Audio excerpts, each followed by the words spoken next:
Arlo and the Wisdom of the Walking Stick. Arlo was a boy of great speed and even greater noise. He lived in a town where the hills were steep and the grass was bright, and he never stayed in one place for long. To Arlo, the world was a race, and he intended to win it every single day. One morning, Arlo reached the community garden gate just as Silas, the oldest man in the village, was slowly trying to lift the latch. Arlo tapped his foot impatiently. "Excuse me, Mr. Silas," Arlo huffed. "Some of us have places to be." Silas did not hurry. He took his time, feeling the grain of the wood and watching a robin land on a nearby fence post. He moved with a quiet, steady rhythm that Arlo found terribly boring. To Silas, every movement was a conversation with the world. "I'm taking the shortcut through the whispering woods," Arlo shouted as Silas finally opened the gate. Silas held up a hand. "The rains were heavy last night, Arlo. Stay to the high path," he cautioned.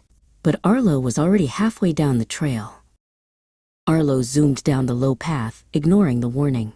Suddenly, the ground turned soft and hungry. His boots sank deep into thick, sticky mud.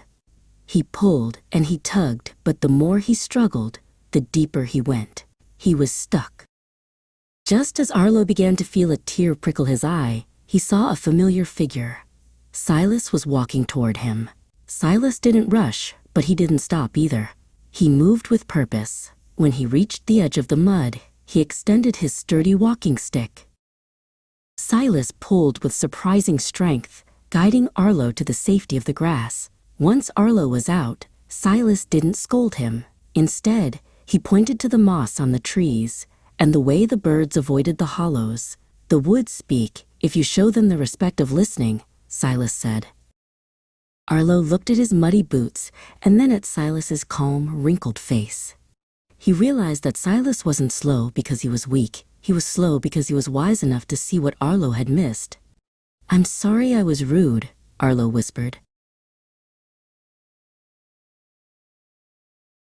They spent the rest of the afternoon walking back to the village together. This time, Arlo didn't run ahead.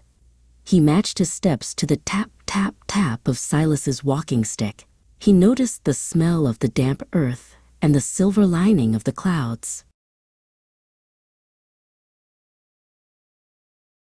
From then on, Arlo was still a boy of action, but he always made time for Silas.